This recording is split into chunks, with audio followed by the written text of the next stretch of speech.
84 કડવા પાટીદાર સમાજ ઉન્નતિ મંડળ પાટણની સાધારણ સભા ગોપી પાર્ટી પ્લોટ ચાણસ્મા હારીસ 3 રસ્તા પાટણના હોલમાં યોજાઈ હતી.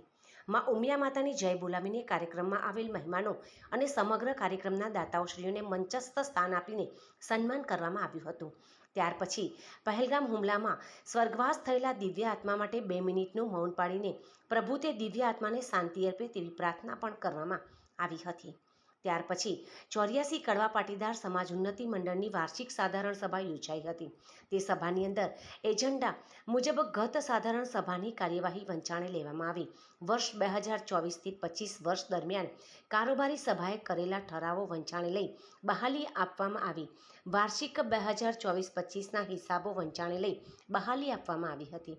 વર્ષ 2025-26 દરમિયાન મંડળના પરિપત્રો અને ઉજાણી ભોજન પાસમાં જાહેરાત આપવા બાબતની બહાલી પણ આપી હતી.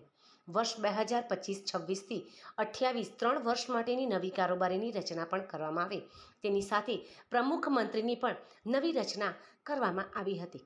નવીન પ્રમુખ તરીકે BN પટેલ પીઢારપુરવાડાની સર્વાનુમતે પ્રમુખ તરીકે જાહેર કરવામાં આવ્યા હતા. ત્યાર પછી ઉપપ્રમુખ તરીકે જીમિતભાઈ પટેલને, બીજા ઉપપ્રમુખ તરીકે સુકેતુભાઈ અને ખજાનચી તરીકે વિક્રમભાઈ અને આંતરિક ઓડિટર તરીકે મનુભાઈ પટેલને જાહેર કરવામાં આવ્યા હતા. ત્યાર પછી મંત્રી તરીકે પ્રહલાદભાઈ S પટેલ મંડલોપવાડાને સર્વાનુમતે જાહેર કરવામાં આવ્યા હતા. ત્યાર પછી કારોબારીની રચના કરવામાં આવી હતી. 84 કડવા પાટીદાર સમાજના આશરે 1500 જેટલા કુટુંબ પાટણ શહેરની અંદર વસવાટ કરે છે. ત્યારે પહેલીવાર 400થી વધારે સભાસદોની હાજરીમાં સાધારણ સભા બોલાવવામાં આવી. તેની અંદર કોઈ જાતના મતભેદ વગર સર્વાનુમતે સમગ્ર પ્રમુખ મંત્રી કારોબારીની રચના કરવામાં આવી હતી. ત્યારે પાટણથી પધારેલ સમાજના પ્રમુખ ઉપપ્રમુખ મંત્રી દ્વારા સમાજની અંદર ખોટા ખર્ચા બંધ કરીને સમાજ કઈ રીતે આગળ આવે તેના પર ભાર મૂકવામાં આવ્યું હતું. પાટણ શહેરમાં 84 કડવા પાટીદાર ઉન્નતિ મંડળ દ્વારા સમાજને લગતા કાર્યક્રમો કરવા માટે શપથ લીધા હતા. ત્યાર પછી યુવા 84 દ્વારા સમાજને લગતા અનેક કાર્યક્રમો કરીને સમાજ સાથે જોડાઈ રહે તેવો સંકલ્પ લીધો હતો. તેની સાથે મહિલા પાંખ પણ તેમના અનેક એજન્ડા ઉપર કામ કરી રહ્યા છે. મહિલાઓને પણ એમ કહ્યું કે અમે પણ મહિલાઓને જરૂરથી મહિલા ગ્રુપમાં અમે જોડાઈશું તેવો સંકલ્પ લીધો હતો. 84 કડવા પાટીદાર સમાજ ઉન્નતિ મંડળના નવા પ્રમુખ તરીકે વરણી BN પટેલ દ્વારા 3 વર્ષ માટે સમાજને લગતા અનેક મુદ્દાઓ પર કામ કરવાનો સંકલ્પ લીધો હતો. ત્યાર પછી પીઢારપુરા ગામથી આવેલ ભાઈઓ દ્વારા નવીન પ્રમુખ BN પટેલને સાલથી સન્માનિત કરવામાં આવ્યા હતા. સમગ્ર મહેમાનો તેમજ નવીન કારોબારી તેમજ આવેલ સભાસદોને જયેશભાઈ પટેલ દ્વારા આભાર વ્યક્ત કરવામાં આવ્યો હતો. ત્યાર પછી સાથે મળીને જેના અન્ન ભેળા તેના મન ભેળા તે સૂત્રને સાર્થક કર્યું હતું. સાથે મળીને ભોજન પ્રસાદી લીધી હતી. જય માં ઉમિયાના નાદ સાથે સમગ્ર સભાનું સમાપન કર્યું હતું.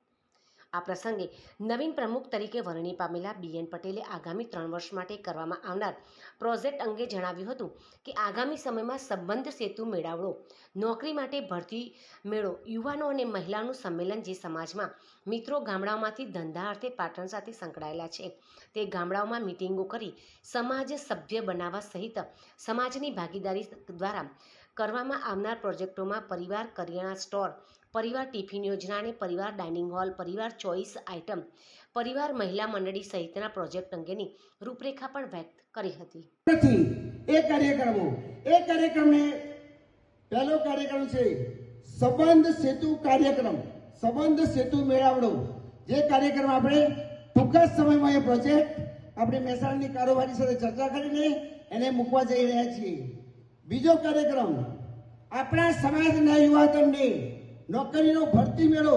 આપણા સમાજનો એક પણ છોકરો બેકાર ન હોય, એક પણ છોકરો નોકરી કરતા વગરનો ના હોય એ જોવાની જવાબદારી આ વડીલો, આ સૌ ડોક્ટરો અને સૌ ટીમનો છે. તો આપણે વેણીને કાઢવાના કે મારા યુવાધન ક્યાં બેકાર છે, જેને જરૂરિયાત છે તેને નોકરી મળવી જોઈએ. એ ઉદયભાઈને ઊભા કરીશ, એ જયદેવી સાહેબને કહીશ, એ સમાજને કહીશ, એ આપણા સમાજના જે પણ ધંધાદારીઓ છે, મોટા મોટા કંપનીઓ વાળા, એમની જોડે જઈશ અને કહીશ કે તમારી કંપનીમાં કેટલી જગ્યાઓ છે મને આપો. એ બધું ભેગું કરીને આપણે એક ભરતી મેળો કરીશું. બીજું, યુવાનો અને મહિલાઓનું સંમેલન બોલાવવું 18 થી 35 વર્ષનું, એ પણ પ્રોજેક્ટ છે. સ્ટાન્ડર્ડ વસ્તુ આપવાની, સિંગટેલ સ્ટાન્ડર્ડ 4% નફામાં પ્રાઇવેટ વાળો લે ને તો એ 10% તો કમાય ને, આપણે 5% જ કમાવાના. 5%માં સમાજની ભાગીદારી ખરી એ પણ હવે નક્કી કરીશું. આમાં સમાજની ભાગીદારી કેટલી? તો 3%, 2% કે જે ખરી કરીએ નફો થાય એના 3% કે 5% સમાજમાં મૂકી દેવાના, અને બાકીનો નફો જે સભ્યો સભાસદો છે એમને વેચવાનો. સીધે સીધો સભાસદ પણ એટલા જ ઇન્ટરેસ્ટથી કામ કરે કે આ તો મારું છે, આ સમાજ મારો છે, આ કરિયાણા સ્ટોર મારો છે, આ બધું જ મારું છે.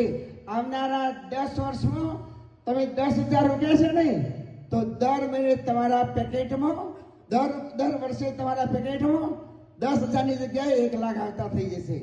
પણ સાહેબ